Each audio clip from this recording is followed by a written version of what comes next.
El tema de los migrantes nos va a dar luz respecto de muchas cosas en las que en ocasiones podemos tener una experiencia empírica, pero no necesariamente conocimiento que la investigación y el estudio y la academia pueden dar.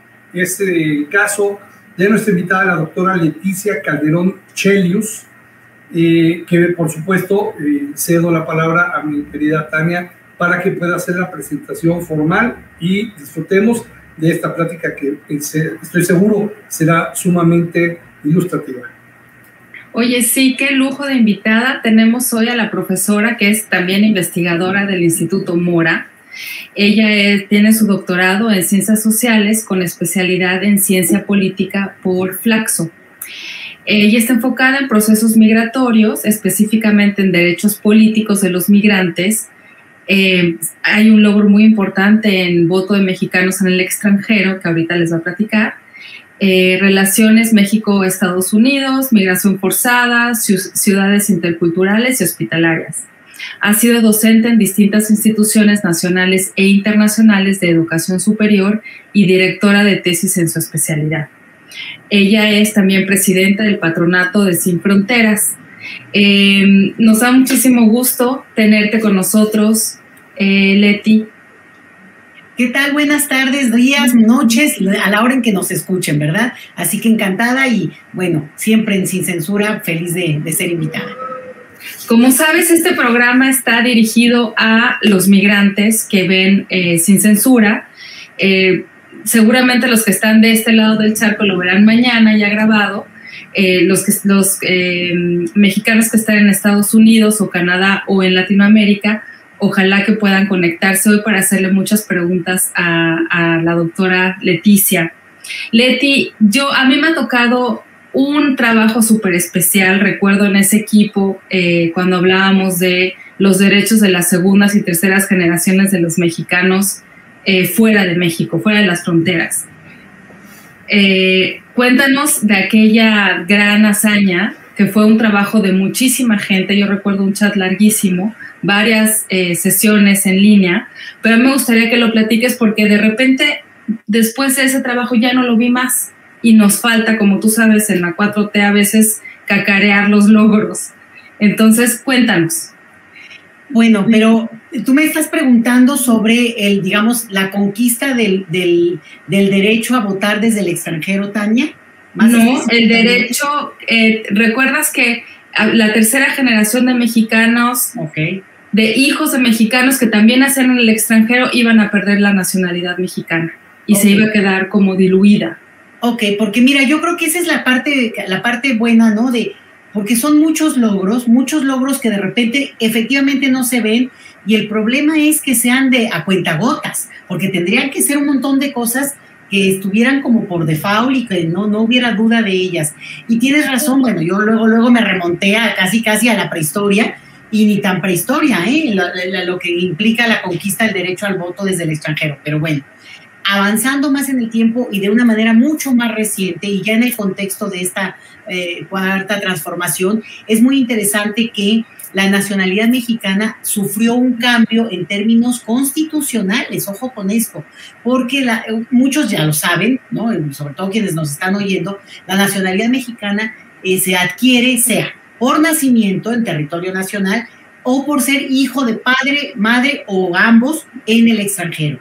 Y el gran cambio que se dio hace 2 años, Tania, a propósito de lo que tú preguntas, tiene que ver con que se aprobó que los hijos de mexicanos cuyos padres nacieron en el extranjero, pero son mexicanos por esta relación, ¿no? Esta que explicaba yo de su padre o madre son mexicanos, también pueden adquirir la nacionalidad mexicana. Entonces, en términos teóricos, es un avance muy importante porque implica que las personas podemos extender ya la nacionalidad, en el caso mexicano, hasta una tercera generación, fíjate. Entonces, aquellas personas que por alguna razón emigraron, sus hijos pueden adquirir la nacionalidad por descendencia directa, pero ahora también sería el equivalente a sus nietos o a los hijos de sus hijos. Bueno, todo eso suena muy bonito y todo eso es un gran logro. Sin embargo, también tenemos que ver la otra parte y es donde tenemos que apretarle y es donde es importante cerrar filas y hablarlo aquí en voz alta. Y tiene que ver con que, a pesar de que en lo teórico ahí está la conquista, ahí está incluso, te decía, la aprobación constitucional, vaya, artículo 32, sin embargo, la adquisición de la nacionalidad implica un trámite burocrático que ha resultado a lo largo de estos años.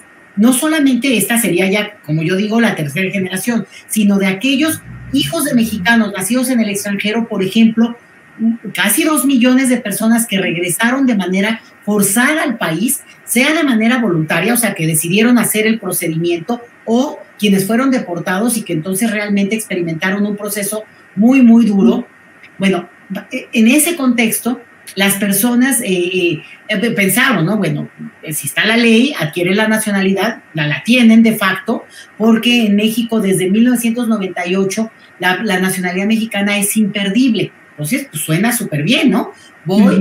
Vine con mi hijo, regresé a México por lo que haya sido, vamos a quitar esa otra parte de lo dramático que resultó esta deportación para ponerlo en un caso muy concreto, y resulta que el trámite es una cosa que empieza a complicarse por una cantidad de circunstancias que se vuelven un boomerang en términos burocráticos para las personas, y tenemos una desigualdad de facto que impide que las personas adquieran no solamente la nacionalidad de sus hijos, sino que, olvídate, en una tercera generación, que es el sueño de una ley que se logró aprobar, se logre de facto. Entonces ahí es donde tenemos que cerrar filas y hacer que la parte burocrática no sea, ahora sí que hablando en términos de este momento, pues el elefante reumático que está impidiendo que esos logros sean una realidad, queridos amigos. Sí, fíjate que esa conquista es muy importante porque yo pienso que muchos de los mexicanos que vivimos fuera no sabíamos eso.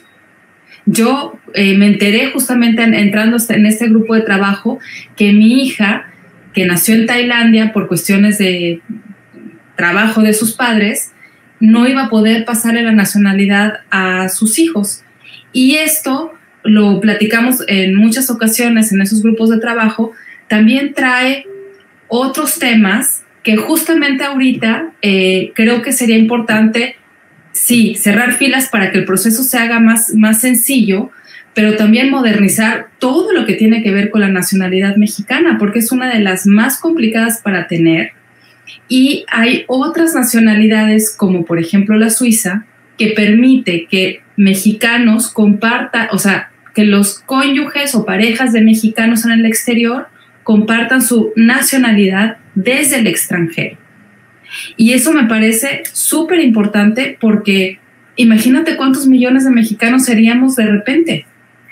Mira, eso es muy importante que tú lo mencionas, porque en realidad hay un proceso en el cual parte de, a veces nos vamos por las leyes superficiales, bueno, nada de superficiales, pero digamos las que vemos, ¿no? Las cosas muy contundentes, incluso las luchas cotidianas, hasta porque las personas que tendrían que estar pagando impuestos en este país las paguen, por la cuestión de la desigualdad, por el combate a la pobreza, pero hay cosas de un nivel más subterráneo, como este del que estás hablando, Tania, que implican grandes cambios en términos de repensar el país que somos. Es decir, una nacionalidad tan rígida como la mexicana se entiende en términos históricos. Hay una condición histórica que lo explica, que lo puede acompañar. México tuvo una circunstancia muy defensiva, un siglo XIX y un inicio del siglo XX, pues realmente a la saga, ¿no? Resistiendo, y el 4 veces heroico puerto de Veracruz y todo lo que fue, además la intervención estadounidense es una huella histórica en nosotros, pues, ¿no? Incluso un siglo y medio después. Sin embargo, y aunque esto constituye parte del ADN de una cuestión fundamental de nuestra cultura como es la nacionalidad, el siglo XXI nos implica abrirnos al mundo, entender que hay una condición de flexibilidad ante una cosa es la adscripción cultural, emocional, simbólica, que te da esa herencia, seguramente tú con tus hijos, seguramente los hijos de tus hijos alguna vez, es decir, todo esto que tiene que ver con el nivel de la pertenencia de uno, ¿no? Uh-huh. Y otra, es el trámite jurídico que al final vaya que pesa. ¿Y por qué? Porque es la llave a los derechos, es la llave al reconocimiento, es la llave a que eso que es simbólico, bueno, pues que pase de lo simbólico a lo material.